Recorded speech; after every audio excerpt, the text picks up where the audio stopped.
Os bancos russos estão desmoronando diante de nós. A operação militar especial de Putin desencadeou uma depressão profunda, levando a um pânico financeiro existencial, enquanto os russos perdem toda a fé no sistema em que vivem. Em apenas 5 meses, russos sacaram 1 trilhão de rublos de suas contas bancárias, alimentando temores de uma corrida bancária em massa e de uma crise bancária sistêmica. No próximo ano, a dor econômica se tornará insuportável para os russos comuns. Apesar de ser um grande exportador de petróleo, o preço médio da gasolina agora é oficialmente mais alto na Rússia do que nos Estados Unidos. Isso apesar do fato de que um russo médio ganha 9 vezes menos do que um americano médio. O aumento dos preços de bens essenciais como remédios está levando os cidadãos ao limite. A crise criou uma bomba de dívida corporativa. Putin obrigou bancos a dar empréstimos arriscados a contratantes de defesa para financiar a guerra. E agora eles estão falindo. Recorde de empresas russas está inadimplente nos pagamentos. De forma preocupante, quase 2/3 das maiores empresas agora correm o risco de falência. E um dos 12 bancos sistemicamente importantes da Rússia, o Rosneft, já deu calote em 600 bilhões de rublos em empréstimos. Por isso, para evitar o colapso imediato do sistema, o governo russo está despejando dinheiro no setor bancário e tomando empréstimos em um ritmo sem precedentes, provando que a economia da Rússia está enfrentando um acerto de contas financeiro devastador e talvez irrecuperável. Para entender a gravidade da situação na Rússia, basta ver este anúncio de um grande Chief Executive Officer de uma importante empresa russa. Isso revela tudo sobre o andamento da economia. O Chief Executive Officer está tentando pintar um quadro otimista, enquanto a empresa dele está desmoronando.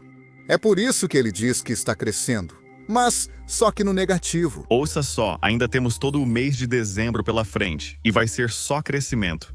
Quase todos os setores mostram crescimento, mas na verdade é negativo.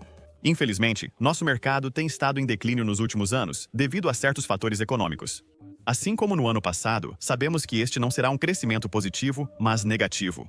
Estamos fazendo muito para garantir que a Avitovaz e seus funcionários se sintam confortáveis. Quem se sentiu confortável? Galera, minha conta bancária está aumentando, mas é um crescimento negativo. Pelo lado bom, pelo menos está crescendo.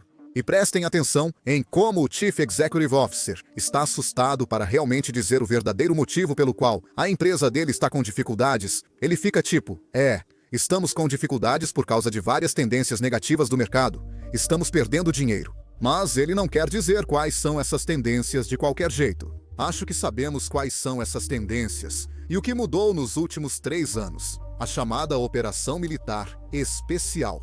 Mas, ao contrário do Chief Executive Officer, russos comuns não podem simplesmente seguir em frente. Veja só.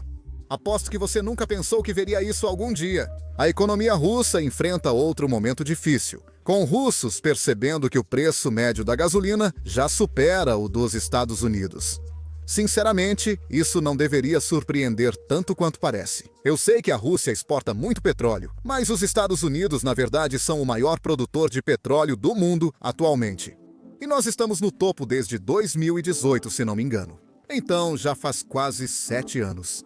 Mas, para os russos, a verdadeira má notícia não é que eles estão pagando mais pela gasolina. Mas a má notícia é que um russo médio, na verdade, ganha 9 vezes menos do que um americano médio, o que é bastante constrangedor para o pequeno czar Vladimir. Mas não são apenas os preços do petróleo que estão subindo. Até mesmo os preços dos remédios estão aumentando de forma absurda na Rússia. E os russos simplesmente não conseguem entender como podem pagar por tudo isso. Dê uma olhada nesta senhora russa que simplesmente perde a cabeça quando descobre o aumento do preço do seu remédio. Laguna. Eu estou realmente chorando. Eu estou genuinamente chorando por causa dos preços. Eu realmente estou. Eu estou chorando porque olho os preços. Eu fiquei doente e tive que comprar remédio. Isso é um inferno. E eu tive que ir ao médico, poxa. Essas 3 caixas podem chegar a 2.000 rublos. Eu estou simplesmente chocada. Eu estou simplesmente chocada que Lipton custa 200 rublos. Como isso é possível? Droga! Eu não posso comer batata frita com a minha família. Batatas fritas, 170. É engraçado e triste ao mesmo tempo. Facozone, eu fiquei doente por causa disso. Não é engraçado, não ria de alguém assim.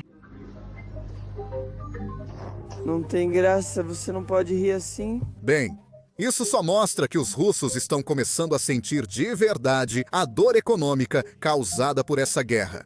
E por causa de tudo isso, as empresas russas estão enfrentando dificuldades, o que significa que até mesmo os bancos russos correm o risco de colapsar. Isso é assustador, pois no mundo moderno, se o sistema bancário colapsar, a sociedade também colapsa.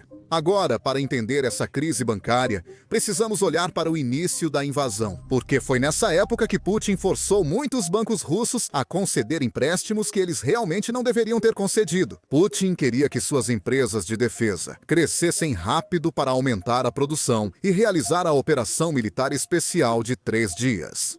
Por isso, ele basicamente obrigou os bancos a aprovarem qualquer empréstimo solicitado pelas empresas.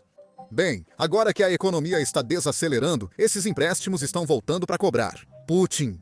O maior empregador da Rússia é a empresa estatal Ferrovias Russas. Agora ela precisa negociar com bancos russos para prolongar sua sobrevivência. Prorrogar os empréstimos, pois ela não pode pagar devido ao prejuízo da empresa. Agora! Má notícia. Mas, sinceramente, as ferrovias russas não vão falir. É uma empresa estatal e emprega o maior número de russos. Nenhuma outra empresa emprega tanta gente na Rússia. Isso significa que Putin vai garantir que ele morra antes que a empresa vá à falência. Mas o problema é que esse tipo de situação não se limita apenas às ferrovias russas. Outras empresas também estão enfrentando dificuldades. Isso indica um problema maior. Veja este relatório. Um número recorde de empresas russas, grandes e pequenas, está atrasado no pagamento de empréstimos. Os dados mais recentes são de outubro, há cerca de 2 meses, quando cerca de 70 mil empresas tinham empréstimos. Mas 25% delas estão inadimplentes, ou seja, não estão pagando as parcelas que deveriam pagar mensalmente. Mas se olharmos mais de perto, essa porcentagem é ainda maior quando analisamos o topo da hierarquia das empresas russas. Algumas das maiores empresas da Rússia. Segundo o Banco Russo, quase 66% das maiores empresas do país não conseguem quitar seus empréstimos. Agora, tudo isso é apenas do lado de empréstimos corporativos do negócio dos bancos. Porém, a situação dos empréstimos ao consumidor também não é muito melhor. A parcela de empréstimos problemáticos no crédito ao consumidor atingiu o pico da crise de 2008. Segundo o Banco Central da Rússia, cerca de 13% dos empréstimos ao consumidor são considerados problemáticos. Assim, os bancos russos terão dificuldade para recuperar esses pagamentos agora. Na Rússia, informações raramente são divulgadas publicamente, a menos que seja necessário, principalmente em casos de más notícias. Isso significa que a realidade pode ser pior do que o que estamos vendo pelo Banco Central. Aqui é preciso mencionar o banco Rosneft da Rússia, que deu calote em empréstimos de 600 bilhões de rublos. Agora, isso é importante porque é um dos primeiros bancos que o Banco Central da Rússia considera sistematicamente relevante. É como uma lista que o Banco Central da Rússia divulgou há anos, dizendo: "Ei, esses 12 bancos, precisamos garantir que esses bancos sobrevivam, não importa o que aconteça com a economia. Porque se um desses bancos quebrar, todo o sistema vai colapsar." E é por isso que o fato desse banco estar divulgando publicamente que está perdendo tanto dinheiro por causa de dívidas ruins definitivamente nos mostra o quanto a situação está frágil na Rússia agora. O motivo pelo qual eles estão fazendo isso agora é porque estão fortemente ligados a outro banco, que é o 6º maior banco da Rússia, chamado Banco de Crédito de Moscou. Esse foi o banco que concedeu 600 milhões de dólares em empréstimos. Agora parece que eles não vão receber o empréstimo de volta, pois os pagamentos mensais pararam. Agora, os 600 bilhões de rublos não dólares representam aproximadamente 12% do total dos ativos deles, o que definitivamente é algo significativo. Já vimos bancos quebrarem com porcentagens menores. Em 2008, nos Estados Unidos da América, um banco faliu porque apenas 3% de seus ativos ficaram ruins. Felizmente, o governo russo está intervindo e injetando muito dinheiro no sistema bancário para mantê-lo. Este ano, já injetaram cerca de 600 bilhões de rublos, 6 vezes mais que no ano passado. É surpreendentemente próximo do valor que o outro banco dizia ter perdido em dívidas ruins. Mas o problema para o governo russo é que esse dinheiro precisa vir de algum lugar. Eles estão gastando muito dinheiro no setor de defesa, no exército na Ucrânia, e também estão gastando dinheiro, basicamente, para manter todas essas grandes empresas funcionando. E por causa disso, o endividamento russo disparou. Dê uma olhada neste gráfico. Veja todo o endividamento da Rússia nos últimos 3 anos desde o início da invasão e observe a linha de 2025.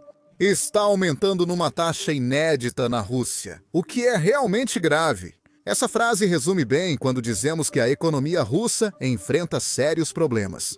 A taxa de endividamento é inédita, mesmo em relação aos anos finais da invasão. Mas há um limite para o quanto um país pode tomar emprestado e um limite para o quanto um país pode imprimir. Porque se qualquer um pudesse simplesmente imprimir ou tomar empréstimos para alcançar a riqueza, então todo ditador do mundo teria a economia mais rica. Mas essa não é a realidade, e Putin logo vai descobrir. Vamos mantê-los atualizados sobre o setor bancário russo. Se ainda não se inscreveu, inscreva-se abaixo. Queremos alcançar 2 milhões de inscritos até o fim do ano. Um dos problemas de fazer vídeos como este, onde mostramos muitos ataques de drones, mesmo que nenhum humano ou soldado russo esteja se machucando, o YouTube costuma desmonetizar ou restringir nossos vídeos.